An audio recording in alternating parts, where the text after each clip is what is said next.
नमस्कार, news by scope देख रहे हैं आप। मैं हूं आपके साथ नवीन गुप्ता। झारखंड में कोल्हान की घाटशिला सीट पर उपचुनाव होने हैं और इसे लेकर अब राज्य में सियासी हलचल जो है वो पूरी तरीके से बढ़ता हुआ नजर आ रहा है। कोल्हान के सबसे महत्वपूर्ण सीट माने जाने वाले, जहां से दिवंगत मंत्री रामदास सोरेन चुनाव जीतते आए थे, इस बार उनके बेटे चुनावी मैदान में हैं और उनके सामने पूर्व सीएम चंपाई सोरेन के बेटे बाबूलाल सोरेन चुनावी मैदान में हैं।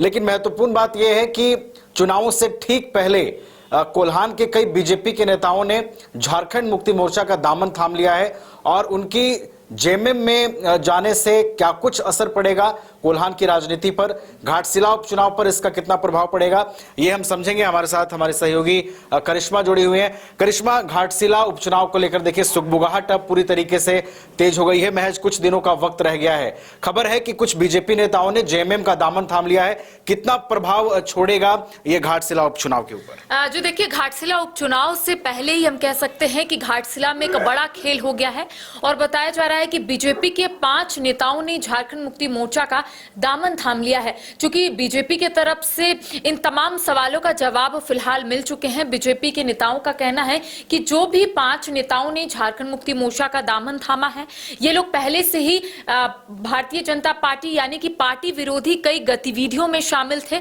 जिसकी शंका जो है वो आला कमान को होती है और उसके बाद देखिए एक पत्र जो है वो जारी किया जाता है। हालांकि कई ऐसे लोग हैं या फिर हम कह सकते हैं कि कई पॉलिटिकल पंडित है जिनका कहना है कि ये डैमेज कंट्रोल करने की कोशिश जो है वो बीजेपी के तरफ से की गई है। क्योंकि बीजेपी का कहना है कि ये जो 5 नेता जो झारखंड मुक्ति मोर्चा का दामन थामे हैं, ये 5 नेता जो है वो जो प्रत्याशी वहां के हैं बाबूलाल सोरेन, उनके विरोध में, उनके खिलाफ कई प्रचार प्रसार में वो लोग शामिल थे, जिसके बाद बीजेपी की तरफ से एक बड़ा एक्शन लिया गया है। हालांकि इससे पहले यह कहा जा रहा है कि वो लोग पहले ही झारखंड मुक्ति मोर्चा का दामन थाम लिए थे और उसके बाद बीजेपी की तरफ से इतना बड़ा एक्शन जो है वो लिया गया है। देखिए, अगर हम ये 5 नेताओं की बात करें तो काफी प्रभावशाली नेता है ये घाटशिला के। इनकी जो पकड़ है वो जमीनी स्तर पर बहुत है नवीन, और यही वजह है कि माना जा रहा है कि घाटशिला का जो परिणाम आने वाला है, जो उपचुनाव का परिणाम आने वाला है, ये थोड़ा अलग जरूर नजर आएगा। चूंकि जिन्हें वहां पर जिम्मेदारी बीजेपी की तरफ से मिली थी,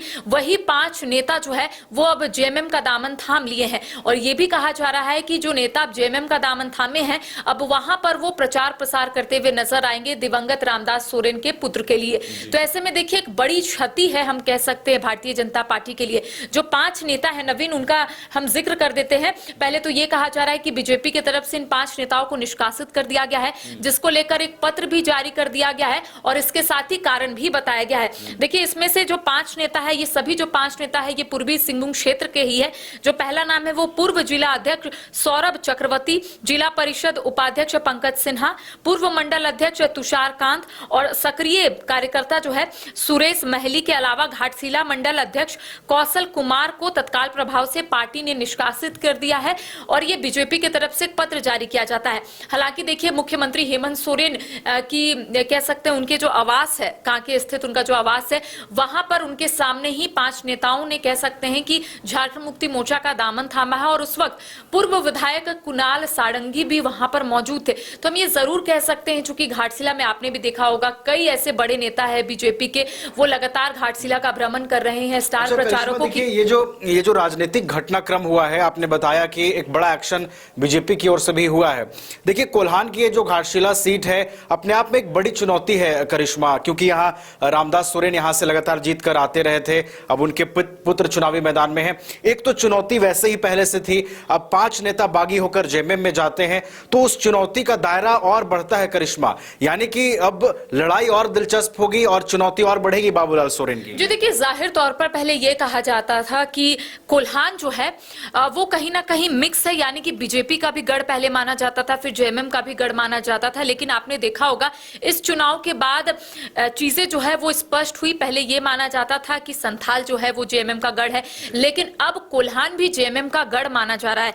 2014 के बाद बीजेपी की जीत जो है वो माफ कीजिएगा घाटशिला में नहीं हुई है। तो ऐसे में हम ये जरूर कह सकते हैं हैं कि झारखंड मुक्ति मोर्चा की जो पकड़ है वो घाटशिला हो या फिर कोल्हान के अन्य विधानसभा की हम बात करेंगे तो वहां पर झारखंड मुक्ति मोर्चा की जो पकड़ है वो काफी मजबूत है। और ऐसे में इस बार बीजेपी की तरफ से भी कई मुमकिन कोशिशें जो है वो की जा रही थी कि इस बार किस तरीके से जीत जो है वो घाटशिला में हासिल करनी है। और यही वजह है कि 40 स्टार प्रचारकों की सूची जारी की जाती है और उसमें कई केंद्रीय मंत्री शामिल होते हैं, 2 राज्यों के मुख्यमंत्री शामिल होते हैं। और ये कहा जाता है कि जब भी कोई दिग्गज नेता घाटशिला जाएंगे तो पहले सभा को संबोधित करेंगे और उसके बाद प्रचार प्रसार करेंगे बाबूलाल सोरेन के लिए। तो देखिए अब 5 नेताओं ने जैसे ही झारखंड मुक्ति मोर्चा का दामन थामा तो ये कहा जा रहा है कि ये जो 5 नेता है इन्हें एक बड़ी जिम्मेदारी जो है वो बीजेपी के तरफ से दी गई थी। तमाम जो 5 नेता है उनका ये भी कहना था कि यहां पर कोई भी कार्यकर्ताओं से बातचीत नहीं हुई थी कि आखिर किसे प्रत्याशी बनाना है।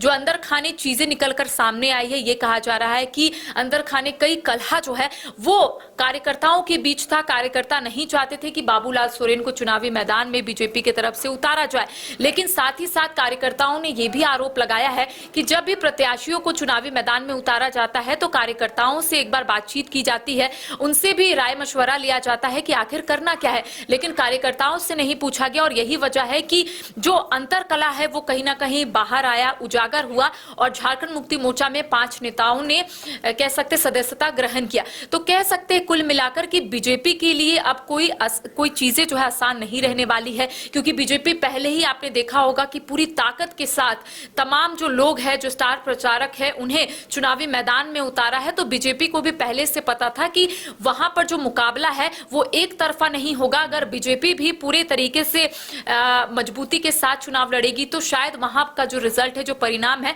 वो अलग दिखेगा। लेकिन इस बार हम कह सकते हैं कि बीजेपी को बड़ा झटका लगा है और बीजेपी की तरफ से डैमेज कंट्रोल करने की भी कोशिश की गई है।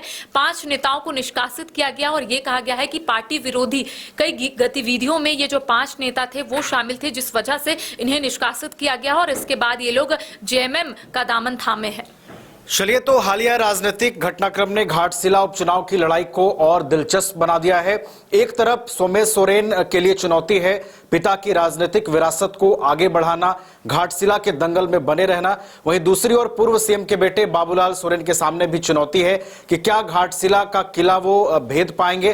तो काफी दिलचस्प ये मुकाबला होने जा रहा है और हालिया राजनीतिक घटनाक्रम ने इस सियासी हलचल को और बढ़ा दिया है। देखना है बीजेपी से बागी होकर जो 5 नेता झारखंड मुक्ति मोर्चा के लिए अब चुनाव प्रचार करेंगे, उनके कैंपेन को मजबूत करेंगे, उसका चुनाव परिणामों पर कितना असर दिखाई देता है।